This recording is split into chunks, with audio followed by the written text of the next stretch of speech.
یہ ریسرچ میرے لیے حیران کن ہے. یہ کہتی ہے کہ مسلمانوں کا طواف، کعبے کا طواف اور نمازیں وقت پر قائم کرنا کس طرح سپر کنڈکٹر کا کام کر کے سائنٹیفکلی زمین کو برقرار رکھے ہے.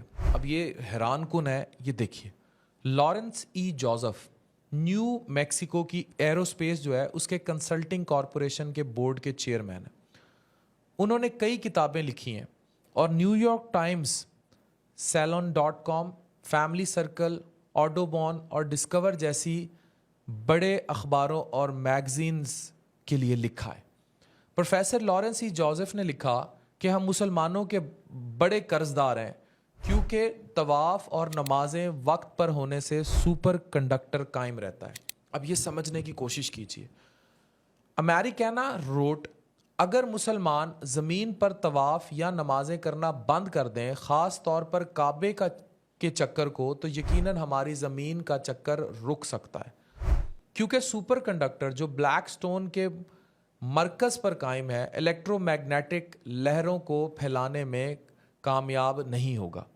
15 یونیورسٹیز کی تحقیقات کے نتائج کے مطابق حجر اسود، بلیک سٹون، ایک شہابی پتھر ہے جس میں بہت زیادہ میٹل موجود ہے جو موجودہ سٹیل کے مقابلے میں 23,000 گنا زیادہ ہے. کچھ ایسٹروناٹس نے زمین سے ایک بہت چمکدار روشنی دیکھی اور تحقیق کے بعد یہ ثابت کیا کہ یہ عمارت کی جو روشنی تھی، یہ ساری جو نکل رہی تھی، یہ کعبہ سے نکل رہی تھی. سپر کنڈکٹر حجر اسود ہے جو ایک مائکرو فون کی طرح کام کرتا ہے اور براڈ کاسٹ نکل رہا ہوتا ہے، اور اس کی براڈ کاسٹ رینجز کئی مائلز تک ہیں. یہ دیکھیں، میں نے لارنس ای جوزف کی ریسرچ آپ سے شیئر کی ہے. یہ میں ریسرچ اور تحقیقی بات آپ کے سامنے لا رہا ہوں کہ کس طرح حجر اسود سپر کنڈکٹر کا کام کر رہا ہے اور کس طرح طواف کے ذریعے زمین کا بیلنس قائم ہے. اور یہ میں نہیں کہہ رہا، یہ ایک گورے کی ریسرچ کہہ رہی ہے، اور اتنی مستند ریسرچ کہہ رہی ہے. تو ہم کب طواف کی اصل کو سمجھیں گے؟ Thank you very much.